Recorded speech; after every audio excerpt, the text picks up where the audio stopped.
Essa nossa reunião é uma reunião conjunta aí do Comitê de Energia e Comitê de Inovação, e o Flávio Greenspan, que está presente, é o coordenador do Comitê de Inovação, e eu vou passar para ele dar o início da reunião. Mas eu quero te dizer que aqui entre nós temos o Moreira, que é nosso acadêmico, e é um dos principais projetistas do Brasil em termos de grandes hidrelétricas, né? Fez o Madeira, todos os projetos de Madeira e várias outras usinas que ele foi o projetista. Ele é o sócio majoritário da PCE, que é uma grande empresa de consultoria também. E temos aqui, entre nós também, temos o nosso Flávio Miguez, que é o vice-presidente da academia, e também é uma pessoa que trabalhou com hidrelétricas a vida inteira, né? Então conhece muito do assunto.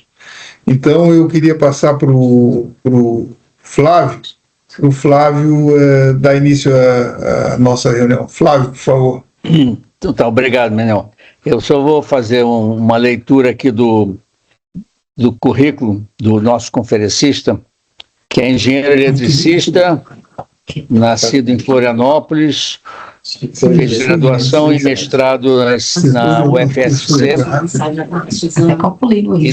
e trabalha há 28 anos no setor elétrico nacional.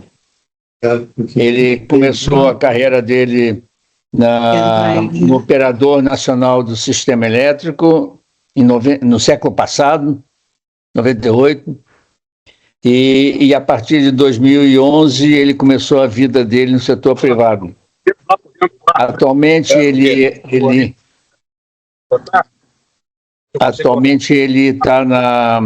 atua na Neo Energy, engenharia e consultoria, é dono, principal executivo, e esse projeto está sendo desenvolvido embaixo da Neo Energy. Ele também é vice-presidente do Conselho de Administração da Celesc desde 3 anos atrás, 2023. Então, eu agradeço, peço um agradecimento especial para você e para o nosso companheiro Eduardo Moreira, que vai ser o moderador da sua palestra. Então, por favor, Marco Aurélio, fique à vontade. Obrigado. Primeiro, eu quero agradecer, é uma grande honra estar aqui, né? Com um tão grande, seleto grupo, né? E todas as contribuições eu sempre levo como bom engenheiro uma caneta e bastante papel para sempre anotar as contribuições aí de todos e os questionamentos, estou à disposição. Eu vou começar compartilhando minha tela, tá? Vocês veem a apresentação? Sim, sim, sim. Tá bem. Então, assim, o case é casa de força galgável, tá? Que nós chamamos de casa de força galgável com uso de múltiplas máquinas, né? É um conceito para viabilizar técnica e economicamente usinas que têm conceito de baixa queda e alta vazão. Os principais conceitos que a gente trouxe para cá é a parte de inovação, segurança e viabilidade tanto técnica como principalmente econômica. Essa foto que vocês estão vendo aqui, eu vou mostrar mais na frente, é o nosso primeiro case, uma PCH de 10 megawatts em operação, e eu vou poder falar mais desse case mais à frente. Esse é um desenvolvimento de engenharia de uma junção de 2 empresas, a minha empresa Neo Energy Engenharia e a Tamarindo Engenharia. Os proprietários não puderam estar presentes nesse momento, eles estão em uma viagem, mas é um desenvolvimento conjunto. Qual é o desafio de usinas de baixa queda e alta vazão? Sempre primeiro, é o maior potencial hidrelétrico ainda não aproveitado no Brasil. Contudo, o problema de soluções tradicionais de engenharia tem grande dificuldade não técnica, mas de economicamente viabilizar esse tipo de empreendimento. E a questão principal é como é que eu viabilizo isso aqui, como eu trago novos conceitos e de tentar resolver isso aqui. Nosso desafio sempre é o alto custo de obra civil. Obra civil que talvez não fosse um problema tão grande, ele cada vez ele se torna um desafio, claro, feito principalmente de todos os riscos que a gente já conhece, o risco hidrológico, principalmente o risco geológico. Todos os grandes equipamentos também, eles necessitam de grandes obras civis associadas, né? Menores equipamentos de mais dimensão, e como eu falei, o potencial inexplorado desses projetos que estão, grande parte deles, colocados praticamente numa gaveta. A gente aqui lembra que sempre a solução clássica advém aí numa abordagem tradicional, usar comportas, né? Comportas segmento, vários tipos de soluções de comporta, alguns tipos, principalmente nesses modelos, para quê? Para viabilizar o controle de vazão, principalmente nos grandes picos de cheia. Essas estruturas são estruturas de grande dimensão, custos cada vez crescentes, né? E uma solução de um impacto financeiro sensível na hora de tentar viabilizar o empreendimento. Então, quais são os problemas que nós deparamos, né? Nossas empresas, normalmente, nós estamos hoje fazendo temos diversos projetos aí até na faixa de PCH, até perto ali de 30 megawatts, e depois eu vou mostrar para vocês, a gente já está trazendo esse tipo de solução para a faixa já de UHE, mas a gente sempre encontrou essa solução tradicional, com grande comporta e segmento, poucas turbinas, né? A solução clássica, anel, 2, 3 turbinas, e sempre turbinas, aí sim, unitariamente de grandes dimensões, o que levava sempre a quê? Volumes de escavação significativos, e todo o volume de escavação significativo leva a um complemento de obra civil tão significativo quanto a dimensão de escavação que você precisa ter. E, obrigatoriamente, os custos de obra civil têm crescido mais do que os custos e equipamentos nos últimos anos. Tá? Outro problema são áreas alagadas excessivas, né? E os custos também de indenização fundiária que sempre pressionam o CAPEX desse tipo de empreendimento de solução. Então, o conceito tradicional sempre da solução, lembra sempre, é um conceito de navio. Por que de navio? Porque a casa de força é projetada como estrutura estanque, isolada, ela deve resistir a um pico de cheia, mas ela não pode ser galgada. Ou seja, o critério essa estrutura toda tem que estar protegida da cheia decamilenar, conforme, né, milenar ou decamilenar, conforme o critério definido pela ANEEL. Então, toda a infraestrutura está dimensionada para isso. Então, conceito tradicional, a casa de força tem que estar estanque, isso leva sempre a um superdimensionamento das estruturas, no pior cenário que você tem que suportar de risco hidrológico, e isso acaba pressionando os teus custos. E o aumento de custo leva a um CAPEX por megawatt instalado mais elevado, o que, por diversas vezes, por sinal majoritariamente número de vezes, vem inviabilizando projetos dessa natureza, tá? Em rios de baixa queda e alta vazão. Então, lembrando, né, conceito tradicional, conceito navio, né? Casa de força sempre acima do nível máximo de água. Esse é o conceito tradicional que a gente sempre tem. E quando o nível de montantes picas, né, pelos picos de cheia, e ele leva a uma condição de elevação do nível montante, como eu sempre tenho que ter um navio mais alto do que o nível de água, eu tenho que sempre ficar subindo as estruturas ou criando estruturas que mantenham aquele nível máximo de montante sob controle, né? Bom, então um exemplo tradicional de uma solução, né? Casa de força e um conjunto de comportas segmento, onde você, com esse conjunto de comportas segmento, vem controlando o nível máximo para proteger a estrutura de geração contra sobreelevações desse nível que levem a um galgamento ou um nível de segurança que proteja que essa água não entre dentro das estruturas da casa de força. Bom, Onde a gente se deparou lá em 2018? Lá em 2018, nós tínhamos um projeto, uma PCH chamada PCH Linha Rica. Ele tinha uma relação entre vazão máxima turbinada e vazão decamilenar de aproximadamente 35 vezes. Ou seja, a vazão máxima turbinada, a vazão 100% QMLT era 1/35 da vazão decamilenar. Então, aquele conceito clássico, eu tenho que dimensionar minhas estruturas por uma vazão superior a 3.000 metros cúbicos por segundo, mas a minha vazão máxima turbinada naquele momento era em torno ali perto, a QMLT é inferior a 100 metros cúbicos por segundo. Como é que eu viabilizo uma estrutura dessa? Então, lá em 2018, um cliente nos trouxe, já tinha passado na mão de 3 grandes projetistas aí do ramo de PCH, e nenhum deles tinha conseguido resolver esse problema. E aí a gente criou esse conceito de casa de força galgável, que é uma ideia onde, diferentemente da abordagem tradicional, toda a estrutura da casa de força é galgável. Ela permite de que a cheia passe e a casa de força fique totalmente submersa.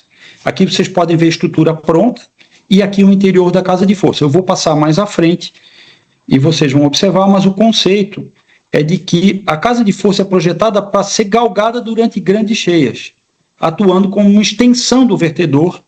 Isso elimina uma necessidade de estrutura de proteção adicional ou comportas ou vários outros tipos de dispositivo de controle de cheia. A gente usa nesse sentido, como eu tenho uma extensão significativa do eixo, onde essa extensão ele está servindo para fins, ele permite o galgamento, então você observa que a casa de força tem dupla função. Ela é tanto casa de força quanto extensão de vertedor soleira livre. Então, ela reduz, ela libera mais área para a passagem dos picos de cheia, também trazendo um conceito onde você não pressiona a área livre, né, restringe a área livre que você tem de passagem do fluxo de água nos períodos mais críticos. E depois a gente, nesses projetos, também está trazendo um conceito que nós trouxemos, na verdade isso não é novo, mas no Brasil a gente não está conseguindo, né, não vimos projetos trazer isso, que são comportas infláveis. E eu vou falar disso mais à frente. São estruturas como se fosse, pensa, numa grande, assim, como se fosse a estrutura interna, né, de um pneu tradicional, uma câmara de pneu. Você vai encher, inflar ela e vai desinflar ela para permitir que uma parte, você possa, através desse processo, regularizar a seção livre para passagem de água nos picos de cheia. Então, a ideia que a gente tem agora de casa de força não é uma casa de força navio, é uma casa de força submarino. Observe, é submarino. Então, os conceitos de submarino eu preciso... Ele pode ficar tanto fora d'água, quando ele pode ficar totalmente dentro d'água. Então, ela é projetada para os 2 momentos, que é o momento mais tranquilo que você tem e os piores momentos de máxima pressão ou piores condições em que essa estrutura tem que estar dimensionada. Tá? Quais são as vantagens técnicas desse tipo de abordagem? Primeiro, uma redução muito significativa do custo de obra civil. Tá? Nos cases que nós estamos desenvolvendo, pegando casos tradicionais e revisitando eles, a redução de custo de obra civil chega a ser superior a 40%. Tem algumas obras em que a gente conseguiu, só para vocês terem uma ideia, os volumes de redução de escavações, terraplanagem de escavações, superam 60% do volume projetado com uma solução tradicional. Os equipamentos ficam mais compactos, porque múltiplos equipamentos de menor dimensão, eles vão requerer dimensões também de obras civis muito menores para sua execução do que grandes equipamentos. As comportas infláveis também, que eu vou colocar, quando também acopladas nessa solução, eles tanto reduzem os custos de obras civis e, por outro lado, eles são muito mais baratos de implantar do que soluções tradicionais de comportas, segmento ou outras estruturas de comportas que o mercado normalmente utiliza. E você tem uma combinação dessas soluções que traz uma ampla faixa de viabilidade de implantação desse tipo de solução e que nós temos utilizado no mercado. Eu vou pegar o primeiro case que está em operação desde 2021, que é a PCH Linha Rica. Nós tínhamos um caso original de apenas 7 metros de queda, a vazão média era 88 cúbicos e a vazão máxima milenar 3.400 cúbicos. Então, observe, um rio extremamente, nervoso, né? O que a gente encontra aí em diversos locais no Brasil, onde a relação aqui ela é superior, ela é quase 40 vezes a vazão QMLT, a vazão milenar.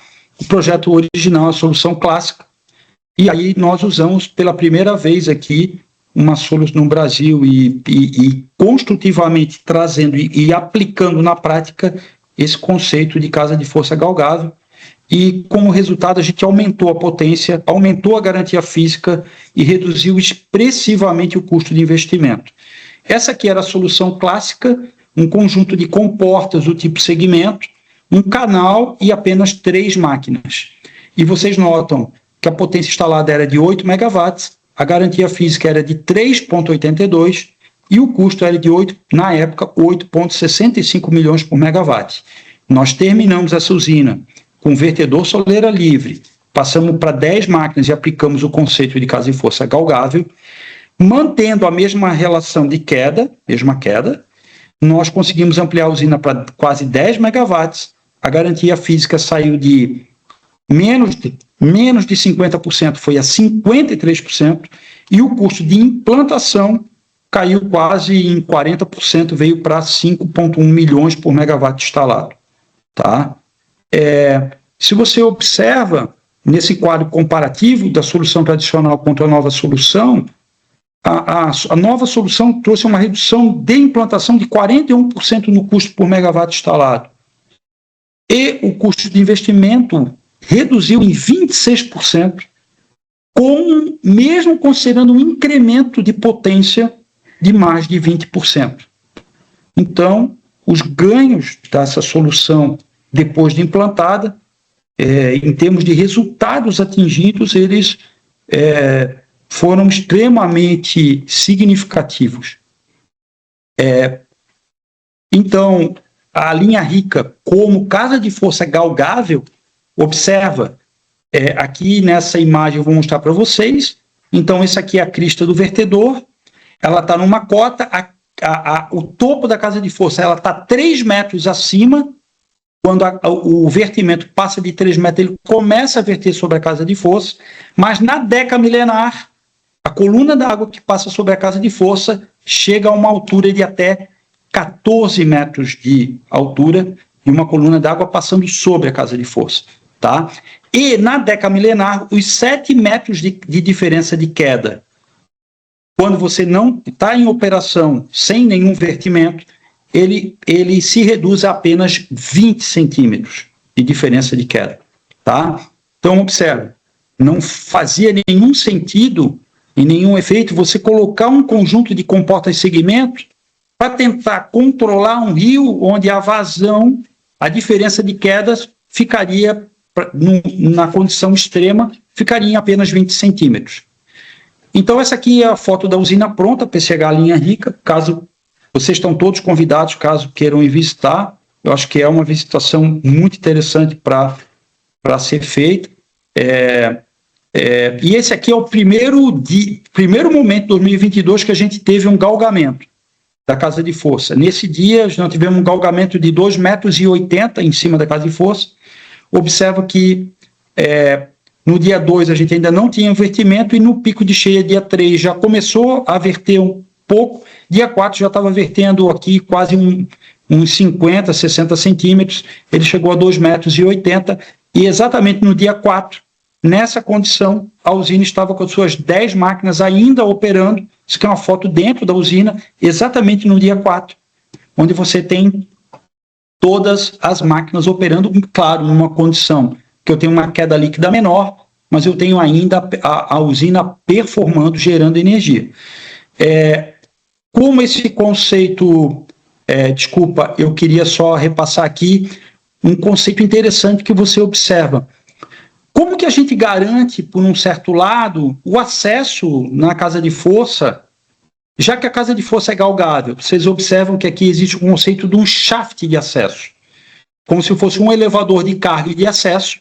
Esse elevador, essa cota fica protegida da deca milenar e permite você descer e fazer o acesso interno à casa de força, mesmo em qualquer tipo de momento, de qualquer tipo de vertimento ou qualquer situação que a usina esteja passando. Por quê? Porque a estrutura toda trabalha como submarino, mas o acesso ao submarino parte de um acesso principal que está completamente fora da área de cheia. Tá? Quais outros, depois desse projeto, quais outros projetos que já estão ou estão em operação ou estão ou estão operando ou estão em fase de conclusão? Nós estamos concluindo esse ano PCH e Bicaré no mesmo conceito, 9 megawatts, 8 turbinas. Entramos para uma cooperativa, construímos a PCH Santo Antônio do Jacuí, 4 máquinas, 5,2 megawatts instalado. Já temos uma usina de 24 megawatts aqui em Santa Catarina, Nova Erechim, com 15 turbinas, se iniciou obras agora. E temos um projeto de 27 megawatts com 12 turbinas, também já entregue o projeto para um cliente com início de implantação já para o ano que vem. Como projetos que a gente realizou, que foram vencedores de leilão ou que estão indo para leilão, esse é um outro grupo de usinas também, e vocês observam que o porte das usinas está crescendo.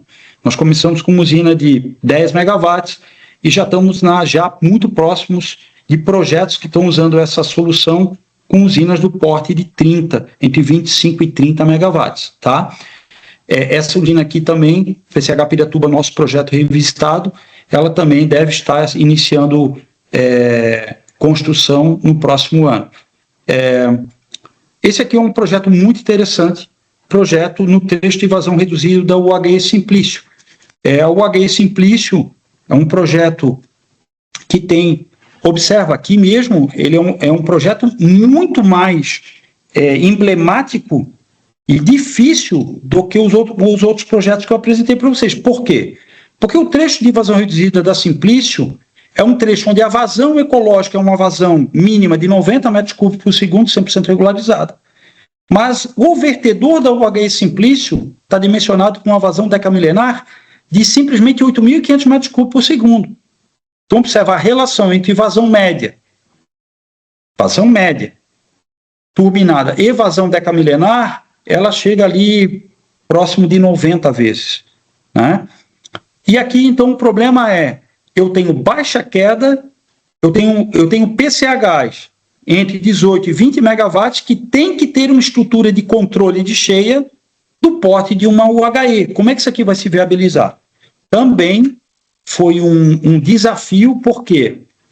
Porque, efetivamente, também nesse local, várias empresas tentaram achar soluções tradicionais, mas todas elas sem possibilidade de ver seus custos. E aqui o que a gente trouxe para esses projetos? Nós fomos até a Alemanha, fomos visitar vários fabricantes europeus que começaram a produzir desde na década de 90 o conceito de comporta inflável. Qual é a ideia, né? A ideia é de que você tem uma membrana especial, você infla essa membrana com ar ou com água, ela serve automaticamente de barragem, ela segura o fluxo d'água, ela permite vertimento sobre ela, mas a partir de um certo nível de vertimento você desinfla ela e no limite você desinfla totalmente e o rio passa totalmente dentro da sua calha natural. Na China, na Europa, você vê esse tipo de soluções implantadas em trechos de vazão de rio de até hoje que ultrapassam 500 metros de extensão. Tá? E esse tipo de solução, hoje implantado no mundo, você já tem alturas de até 4,85 metros de altura, desse tipo de estrutura, o que permite você, efetivamente, ganhar uma queda sensível e aproveitar o fluxo natural de água para geração de energia exatamente em baixa queda e alta vazão. Esse aqui é um exemplo, vocês podem ver, estruturas ao longo do mundo já amplamente utilizadas, tá? E sempre a nossa questão é, por que aqui no Brasil, que nós temos todo esse potencial, a gente ainda está assistindo esse pessoal implantar e estamos nós aqui parados sem fazer? Então essa aqui é o TVR da Simplício, essa aqui é um exemplo de usina, ela já está em fase de licenciamento ambiental, ela tem 9,75 metros de queda, 4 seções de comporta inflável de 4,50 metros, e é um projeto com tecnologia de comporta inflável de um fabricante alemão, tá? Já dimensionado para esses aproveitamentos. E aqui é muito interessante que eu trago para vocês a comparação do que nós entregamos. Observa, esse aqui é um projeto que nós revisitamos, essa aqui é uma solução tradicional com poucas máquinas, uma Kaplan vertical de maior dimensão, menos unidades, e você pode observar o dimensionamento em escala da solução que o cliente tinha antes para o tamanho da solução que a gente entregou para ele, com casa de força galgável. Então, assim, a diferença em termos de volumes, escavações, obras civis é brutal. O que nós temos incorporado a essa solução? Nós temos hoje contato com 3 fabricantes de equipamentos aí para porte de até 50, 60 megawatts de potência, né? Bem case que vai até o final de PCH e começa o HE, com soluções de turbinas do tipo bulbo, onde nós estamos fazendo todo o desenvolvimento de tecnologia, soluções, segurança, para trazer com fabricantes nacionais para fazer um desenvolvimento e uma melhoria na solução bulbo para incorporar segurança, economicidade, praticidade para a solução de casa de força galgável, né? Então hoje a gente tem tratativas tanto junto com 3 fabricantes aqui em Santa Catarina, um deles a WEG, né? Grande fabricante também renomado aqui no Brasil, e é um setor que vem crescendo. Para vocês terem uma ideia, nos últimos 2 anos, nós já temos quase 300 megawatts de projetos com esse conceito já, ou já aprovados pela ANEEL, ou em fase de análise para aprovação pela parte da ANEEL. Esse aqui é um outro exemplo. Esse aqui é a nossa primeira UHE que nós estamos fazendo com esse conceito, com um cliente, onde você pode ver a diferença entre o tamanho da solução que ele tinha com 5 máquinas e o que a gente está propondo com 22 máquinas, né? A nossa estimativa é que a gente deva reduzir o CAPEX total dessa usina em pelo menos 45% com essa solução, tá? Aqui um outro exemplo, para um outro cliente, o projeto também já está entregue. Você observa uma solução tradicional Kaplan S jusante, o tamanho da estrutura que ele tinha contra o novo tamanho de estrutura que nós estamos entregando para ele também. Esse projeto vai para provavelmente, quer dizer, está certo já, ele deve ir como um projeto aí com grande chance de vencer o próximo leilão que vai contratar PCHs. E aqui é um caso que a gente fez com o caso de uma UHE. Poxa, Marco, então, vamos pensar assim, você está no mundo de PCHs, esse negócio está crescendo, eu consigo aplicar isso em tamanho numa UHE?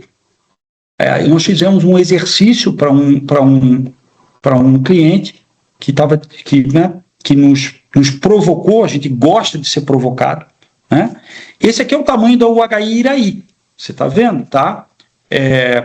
Então, uma solução gigantesca, e aí nós olhamos para o fabricante e dizemos, vamos fazer múltiplas máquinas de 50 cúbicos e colocar lá num trecho. E aí, num trecho lá do Rio Uruguai, onde está o HE Iraí, ele disse assim, me coloca aqui e diga para mim se eu fizer uma revisitar a diferença de quedas, né? E transformar essa usina em 3 outras usinas menores, que conceito, se eu conseguiria trazer esse conceito. E a gente fez exatamente o antigo contra o novo, e nós conseguimos mostrar para ele que era totalmente factível. Você geraria 3 usinas ali em torno de 180 megawatts de potência, um conceito de casa de força galgável, e praticamente não saindo da calha natural do rio Uruguai. Tá? As áreas inundadas, elas caem em dezenas de vezes, tá? Então o impacto ambiental, ele sai, para vocês terem uma ideia, ele sai de 12,35 hectares por megawatt e ele cai para 0,61 hectares por megawatt com uma solução dessa, tá? E aí a grande questão é o potencial hidrelétrico que a gente ainda tem para ser explorado. Então, assim, o grande potencial que nós temos ainda é efetivamente o projeto de baixa queda e alta vazão. E esse tipo de solução, nós entendemos, ele deve ser explorado. Por quê? Porque ele traz até uma nova visão de como eu faço a divisão ótima de quedas. Entendeu? Então, assim, tem que ser um novo olhar pela própria Agência Nacional de Energia Elétrica. Então, assim, se eu tenho tecnologia e eu tenho capacidade de trazer um novo conceito muito mais econômico, então eu tenho que revisitar até de como eu enxergo uma divisão ótima de quedas e um aproveitamento, em especial mais próximo da sua foz. Lembrar que o mercado de expansão desse tipo de solução, ele é crescente, né? Nós precisamos de mais energia, e ao mesmo tempo, talvez o que a gente tem que entender ao mesmo tempo, um dos conceitos que a gente tem que entender é que se eu estou em alguns locais onde eu já tenho a montante toda uma regularização de vazões, e essa vazão está vindo regularizado para o trecho final, essa solução cai igual uma luva. Por quê? Porque efetivamente eu consigo até, no limite, reduzir a potência instalada e aumentar o fator de capacidade, observando que uma UHE pode se transformar numa usina termoelétrica de CVU nulo. Porque a principal questão em vários desses aproveitamentos de baixa queda e alta vazão, onde você usa essa tecnologia, é o seguinte: nos períodos de máxima cheia, a pergunta é: por que eu terei que instalar o dobro de potência instalada para chegar num critério de 50%? Não faz sentido. Por quê? Porque nos grandes picos de vazão, a queda líquida vai reduzir. E se essa queda líquida vai reduzir, por que eu estou sobremotorizando obrigatoriamente essa usina para tirar pouca energia dessa sobremotorização? Será que a gente não tem que revisitar esse conceito e deixar que o próprio empreendedor, na revisão do conceito de economicidade, a gente comece a observar que usinas hidrelétricas com esse perfil tem que ter uma relação entre potência e energia mais próximo, mais alto, para eu tirar mais energia, mas ao mesmo tempo tirar menos potência. Por quê? Porque eu não tenho a característica de armazenamento, eu não tenho a característica de regulação. Eu quero exatamente ter a característica de haver energia firme, constante de entrega. Ela é um seguidor das usinas que estão trazendo a regularização de vazão que vem a montante. Tá? Então, conclusão, esse tipo de solução, ele traz a viabilidade técnica para esse tipo de solução, ele incorpora tecnologias que hoje são utilizadas em vários projetos no exterior, que a gente está trazendo com a ideia de comporta inflável, né? Pode tanto que você ter vertedor solar livre, mas também usar comportas infláveis. Você viabiliza economicamente os projetos, você traz sustentabilidade para esses projetos e, claramente, o mercado, essa resposta que o mercado está nos dando, mostra que o mercado não só comprou, porque a gente entregou exatamente o que o mercado precisa. Um CAPEX que viabiliza esse tipo de empreendimento. Então, na nossa visão, uma combinação de casa de força galgável, com o uso de múltiplas máquinas de menor tamanho e contribuindo em vários cases com uma solução de comportas infláveis, a gente entende que é um conceito de que nós devemos ampliar e trazer para dentro da discussão para que a gente procure viabilizar mais empreendimentos hidrelétricos no país, né? Então, assim, talvez, e a gente observa que o setor hidrelétrico tem voltado com força como uma referência de necessidade de ampliação da nossa matriz energética, né? Ele foi talvez um pouco defenestrado aí, por um tempo atrás, e ele está voltando a ter a sua reconhecida importância, mas não adianta só a gente voltar a ser reconhecido. A gente tem que mostrar de que nós podemos entregar algo diferente e melhor, tá? Então, essa é a minha apresentação. Quero agradecer vocês aí pela oportunidade. Nós fizemos um registro internacional de patente só da solução casa de força galgável, né? Temos lá o registro prévio, né? Já temos o registro de patente provisório, estamos esperando para sair definitivo. Não vamos dizer, não é fácil empreender e inovar no Brasil, né? Porque vou dar um exemplo para vocês. Infelizmente, né? Quando nós construímos a PCH Linha Rica,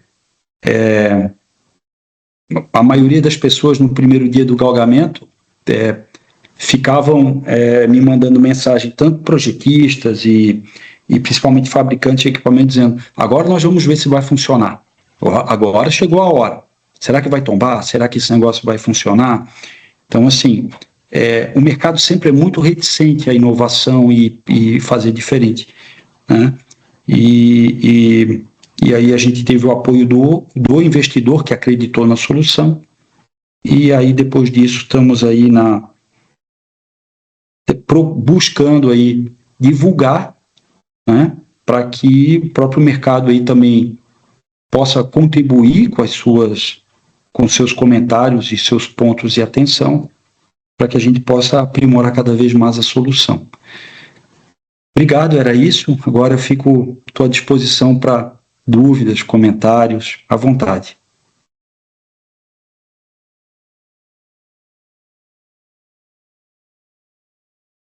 Doutor Moreira.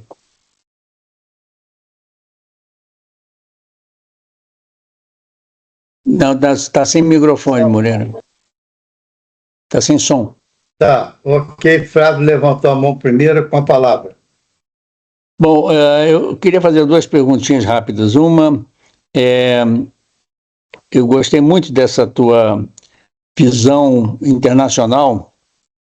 Eu queria saber quando é que você efetivamente vai para o mercado mundial concorrer com os outros. E a segunda pergunta, nessa mesma linha, é o seguinte: data center, você tem bala suficiente para fornecer soluções para data center? Vamos lá. Primeira questão, né? Mercado mundial e internacionalização desse tipo de solução. Eu vou ser bem objetivo com vocês. Assim, eu não sei se é a visão de vocês, mas nossa visão aqui de escritórios de engenharia.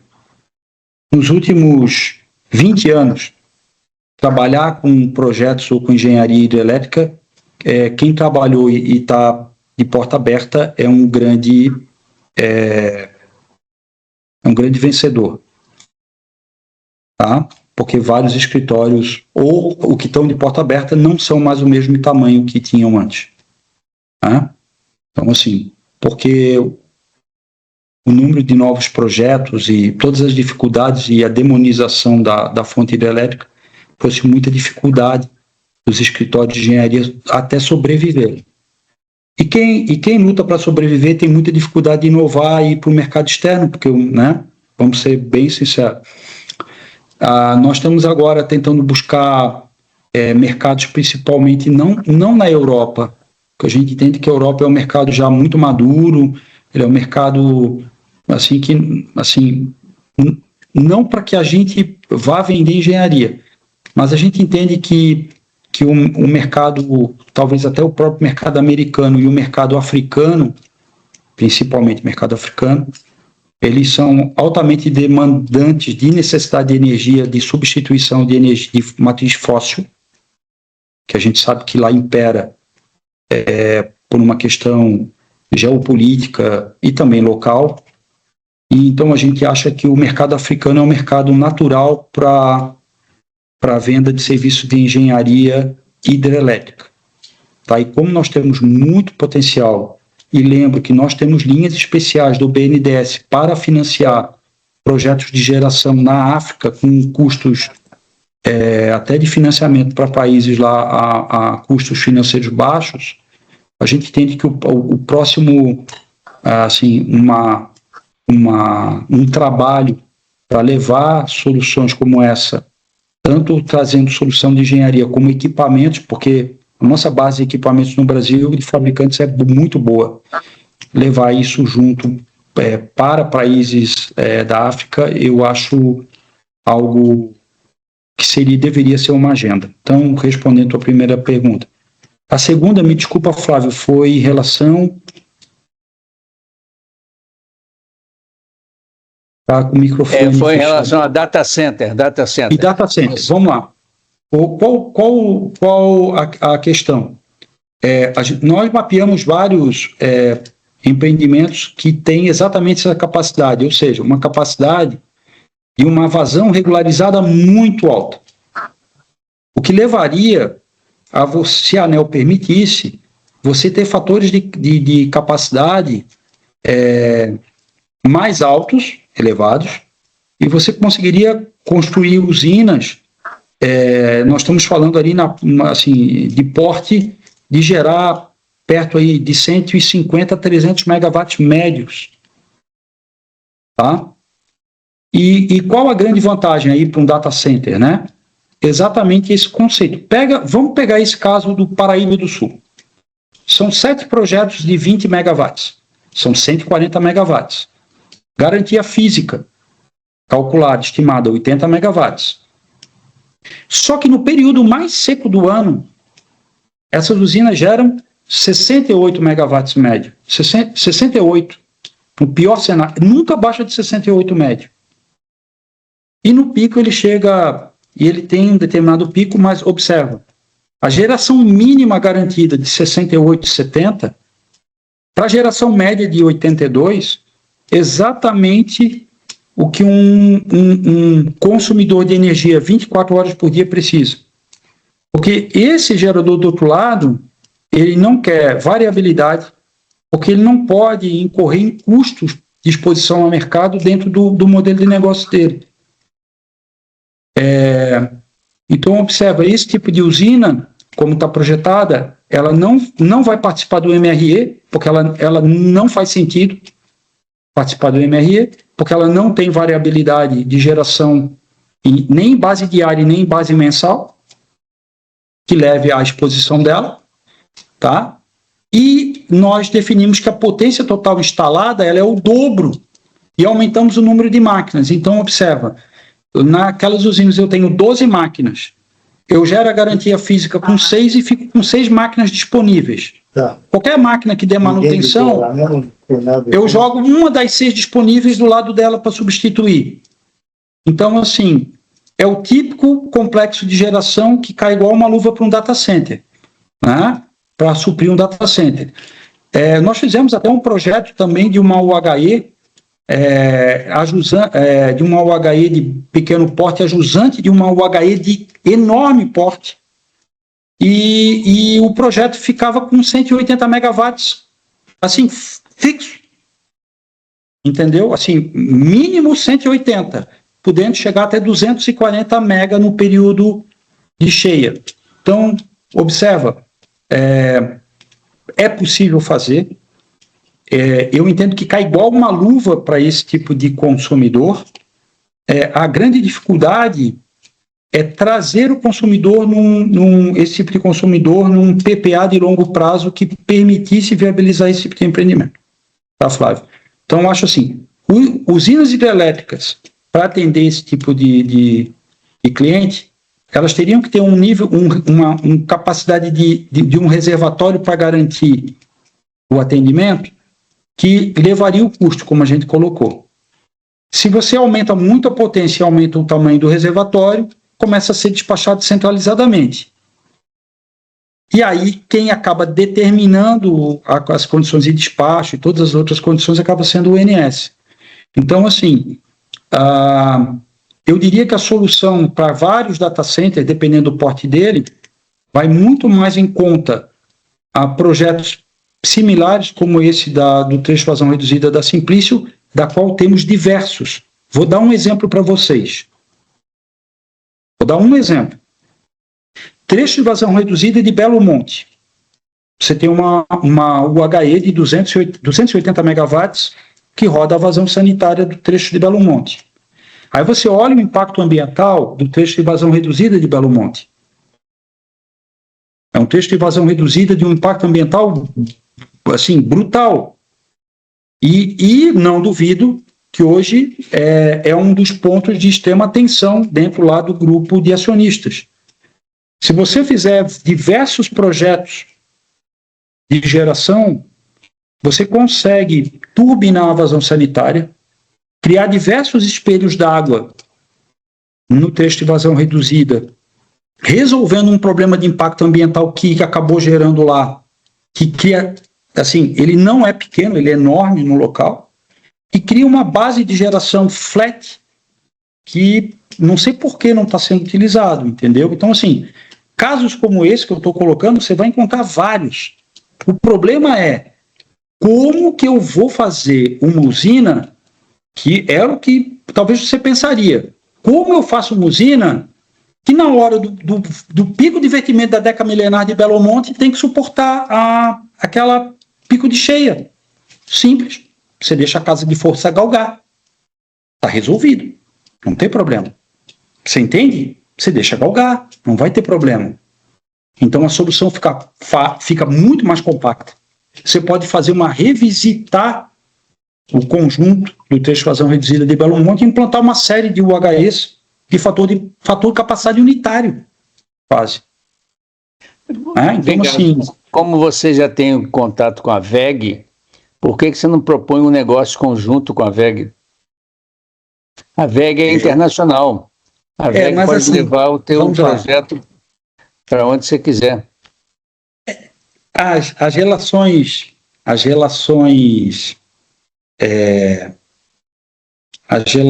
comerciais, eu queria que as relações comerciais fossem tão fáceis quanto as relações técnicas. Porque eu gostaria de passar a palavra para o Gerson Kelma aí, que ele levantou a mão desde que você terminou a primeira parte da sua apresentação. Não tem pressa, pode terminar a resposta. Não, nós temos tempo, pode falar à vontade, Kelma. Não, eu enfim, eu conheço e admiro a proposta do Marco Aurélio, dessas usinas submersíveis. Não tinha ideia, viu, Marco Aurélio, que o conceito estivesse sendo aplicado em tantas PCHs. O meu som está ruim? Vocês estão tendo dificuldade de ouvir? Bom, então... eu não ouvindo bem. Está ouvindo bem, tá bom.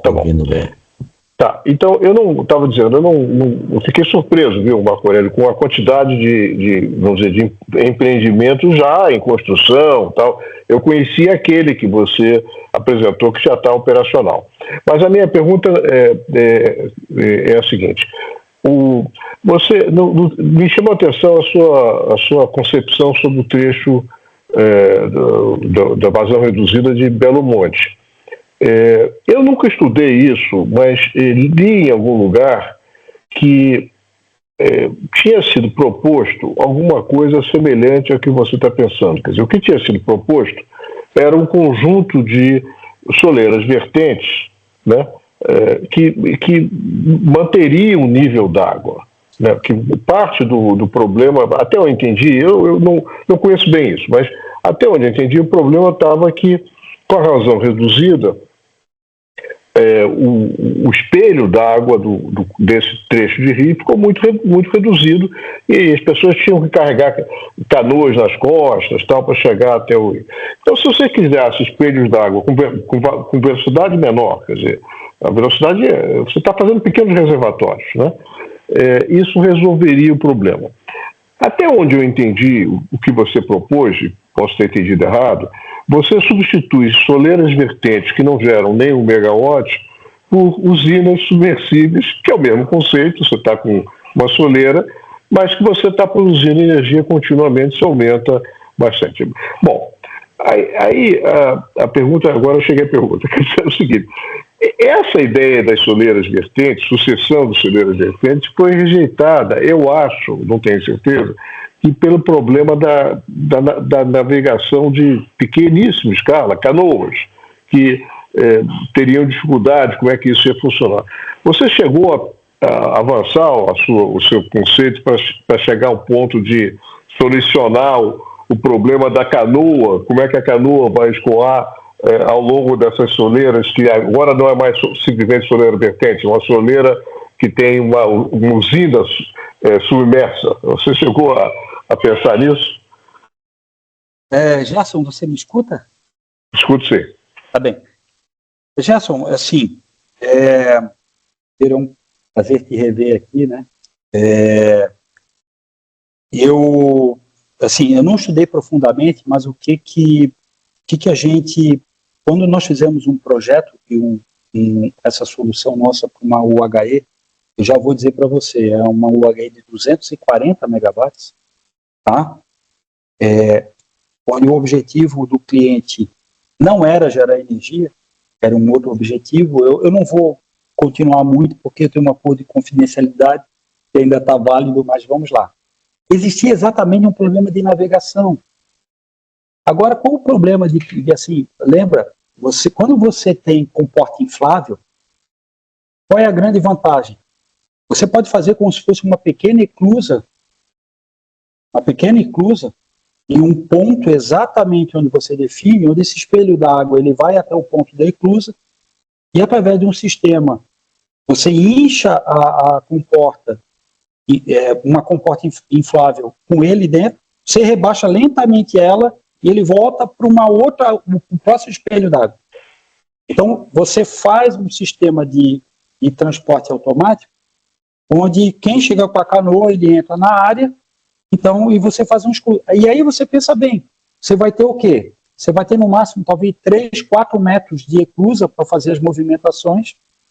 Você pode fazer os encontros de espelho d'água, você pode criar os mecanismos de continuidade dele entre eles, entendeu?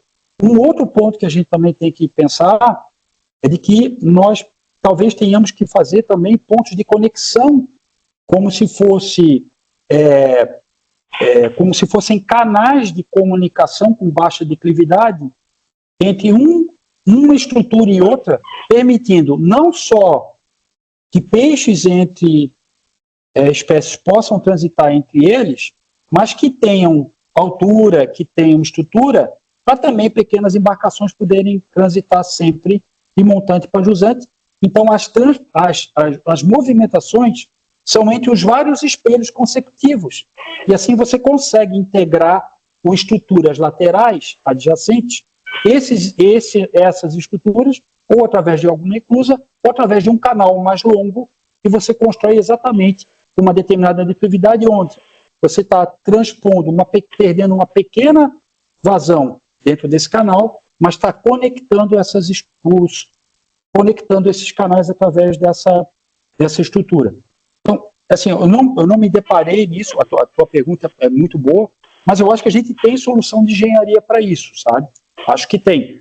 Talvez a grande questão que pode ter passado por pessoal do Belo Monte é assim, cara, quem é que vai pagar essa conta? Porque assim, o pessoal do Belo Monte estava até várias reportagens no jornal dizendo assim, as debêntures de Belo Monte estão pagando IPCA mais 12. Aí o pessoal dizendo, será que Belo Monte vai conseguir pagar esse negócio? Entendeu? Até lá. Então, a pergunta é, assim, não é um saco sem fim. Agora vamos pensar, poxa, mas se eu consigo gerar energia para compensar o custo de investimento eu consigo gerar energia num baixo custo. Talvez esse negócio seja até alguma coisa que gere uma receita extra para o próprio grupo de Belo Monte e traga uma melhor viabilidade do que ele obteve na construção da usina principal. Eu acho que a gente tem tecnologia, eu acho que ele não precisa de ir para fora, para o exterior, para tentar buscar solução, não tanto em termos de engenharia quanto em termos de equipamento. Lembrar que esse conceito de múltipla máquina, também eu esqueci de dizer, é uma coisa bem interessante. Nós dimensionamos a máquina para que ela coubesse numa carreta rebaixada. Eu coloco 2 turbinas bulbo numa carreta rebaixada. Isso quer dizer que quando você lança a turbina dentro da casa de força, está lá a turbina, o gerador, tudo lá dentro. Então, assim, o custo de transporte é muito mais baixo, o custo de montagem é muito rápido, porque a gente pensou numa solução modularizada. E a solução modularizada, nós aprendemos com as soluções de energia hidrelétrica e eólica, e que a modularização reduz custo unitário e viabiliza financeiramente. Qual o nosso problema da geração hidrelétrica? É de que cada usina é um quadro, é uma obra de arte. Você tem que produzir exatamente aquela turbina e exatamente aquele gerador. Você não tem uma padronização. Quando a gente padronizou uma turbina bulbo para uma faixa de queda, assim, pensa, você tem uma turbina, tem uma família de turbinas em tamanho, para cada faixa de queda que você tem, você modularizou um produto. E a modularização do produto faz o custo unitário despencar. Eu vi isso, eu vejo isso. Então, observa, a questão de uma usina agora, da potência, é o seguinte: quantas máquinas modulares você vai botar lá? Quantas você quer? A sua usina, vamos dizer, uma máquina padrão para essa aqui, que eu tenho 1.6 mega. Se eu botar 20, tem 32 mega. Se eu botar 10, tenho 16. Aí a pergunta que eu te digo é o seguinte: quanto de vazão você tem para turbinar? Que ele pergunta lá pro pessoal da eólica: amigo, quanto de área você tem?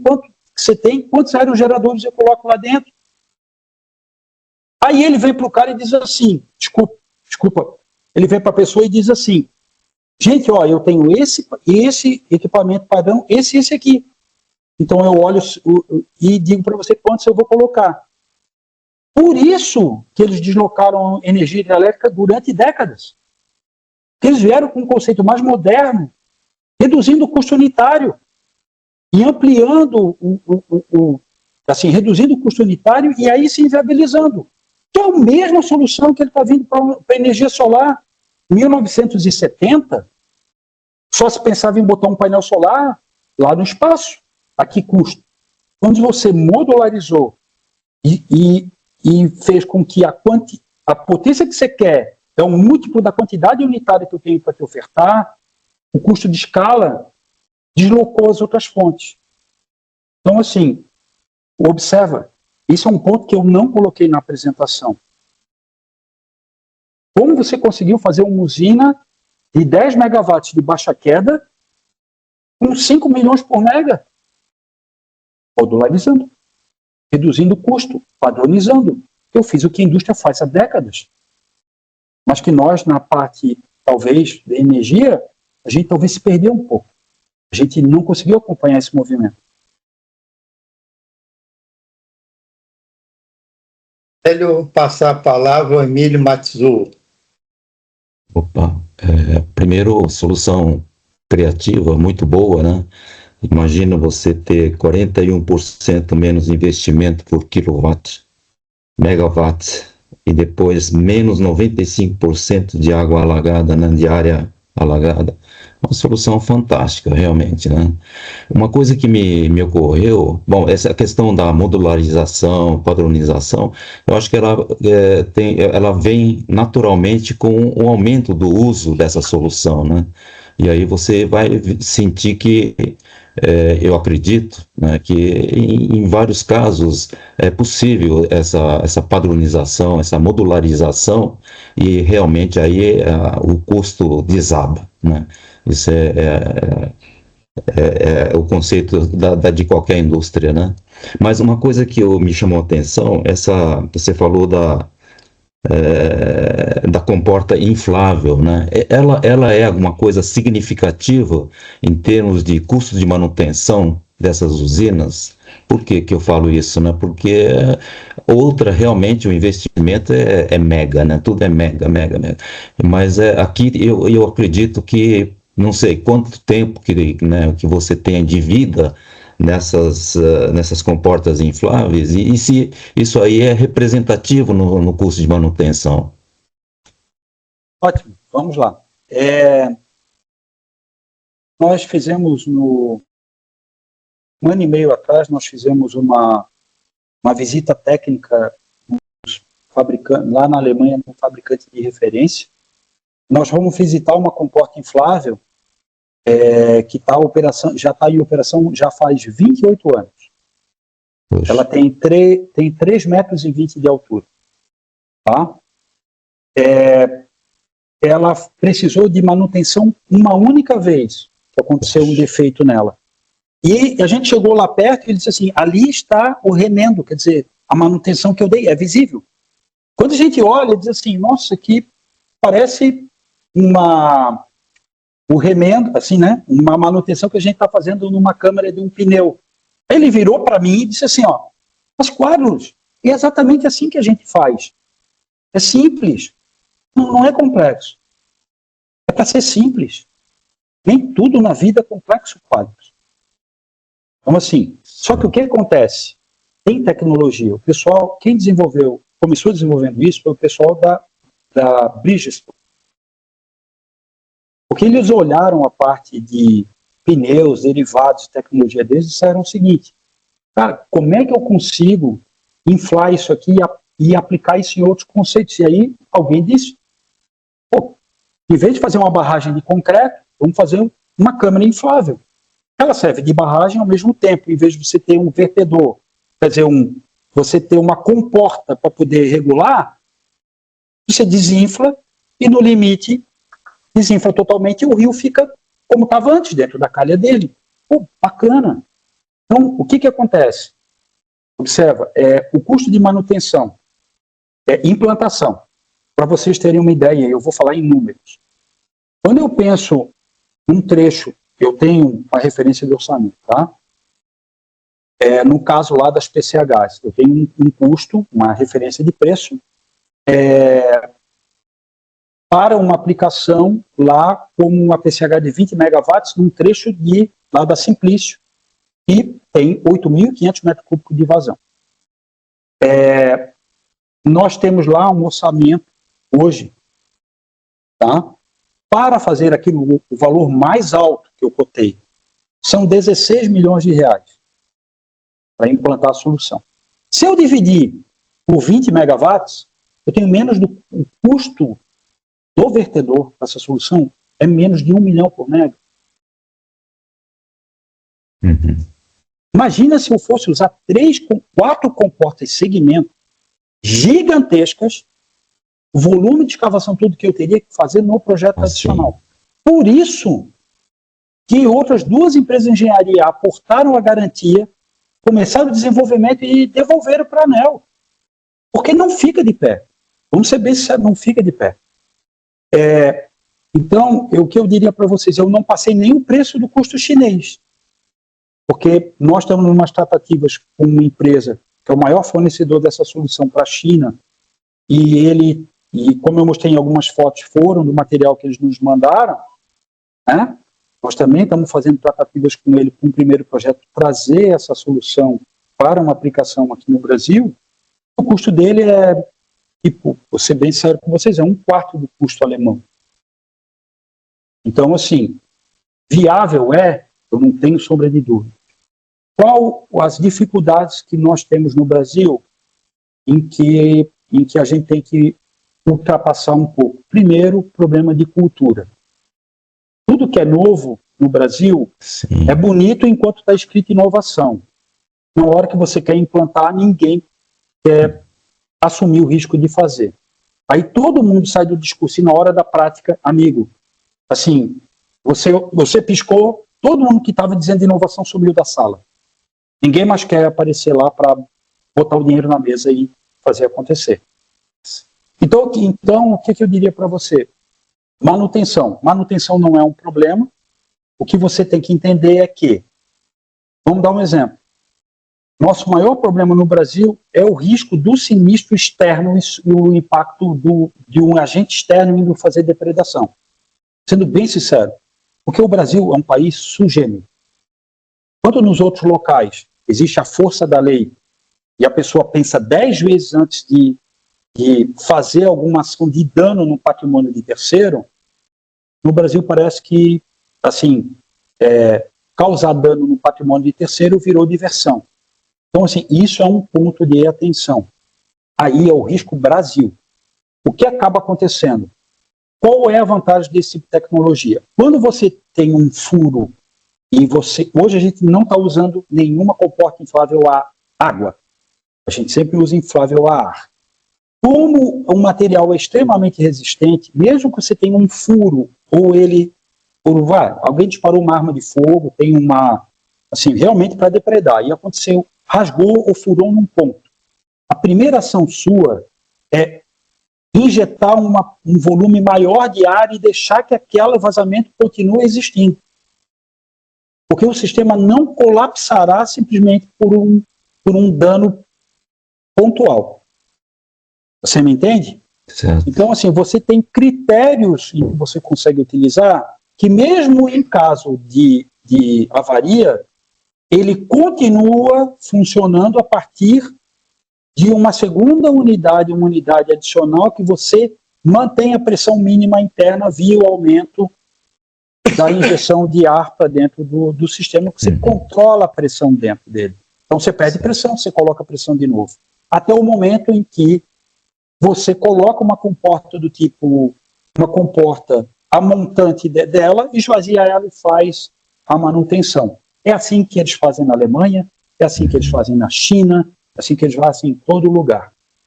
Agora, nós vamos aqui, eu vou conseguir te responder mais, depois que eu colocar, espero, no ano que vem a gente já vai colocar primeiro em operação, e aí eu espero poder te responder como é que está o nível de manutenção dela. Mas o nível de manutenção, em princípio, é muito baixo, tá? Ok, obrigado. Mas tem ali.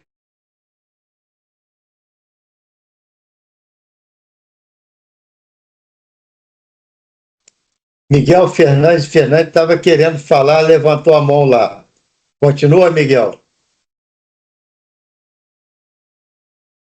Você está mudo, Miguel. Miguel, você está no mudo. Então, vou passar adiante que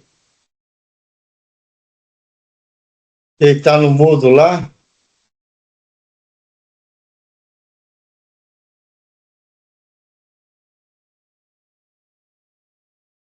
Alguém quer falar? Altino está presente.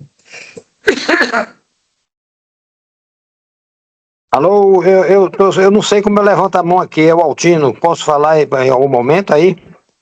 Pode agora, Altino. Você sempre tem lugar importante aqui. Olha, veja bem, eu confundi o dia da reunião, porque o nosso comitê em geral se reúne na quinta-feira, cheguei um pouco atrasado, a Andréia me avisou, então eu perdi um pouco da apresentação, mas a parte que eu vi, veja bem, não é bem a minha praia, projeto de usinas hidrelétricas, toda essa questão aí, mas eu queria fazer uma manifestação aqui. Eu gostei de algumas colocações que foram feitas. Primeiro, elogiar a apresentação e dizer o seguinte: o Brasil, veja bem, dentro da hidroeletricidade, talvez tenha sido o único campo da economia mundial que o Brasil teve uma liderança indiscutível em todas as áreas, em termos de projeto, construção, manutenção, operação, fabricação de equipamentos, porque nós tivemos um programa hidrelétrico que formou uma geração de engenheiros brasileiros.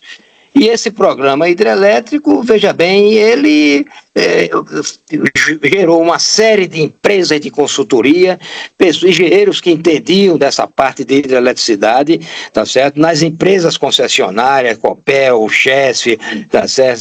CEMIG, por aí vai, Furnas, etc. E também empresa de consultoria. E isso tudo foi estimulado pela Eletrobras. Era a única área que o Brasil poderia ter uma liderança mundial, tá certo? De ocupar espaços aí, se nós tivéssemos capacidade de financiamento, mas as instituições financeiras iriam nos ajudar a gente a desenvolver, participar do desenvolvimento dos programas hidrelétricos pelo mundo afora, tá certo? Bom, esta capacidade não existe mais no Brasil. Nós não temos mais equipes que têm domínio sobre projeto, fazer orçamento e desenvolver, simplesmente porque desapareceu essa demanda no Brasil com a decisão equivocada de encerrar o programa hidrelétrico brasileiro, que ainda tem uma parcela grande.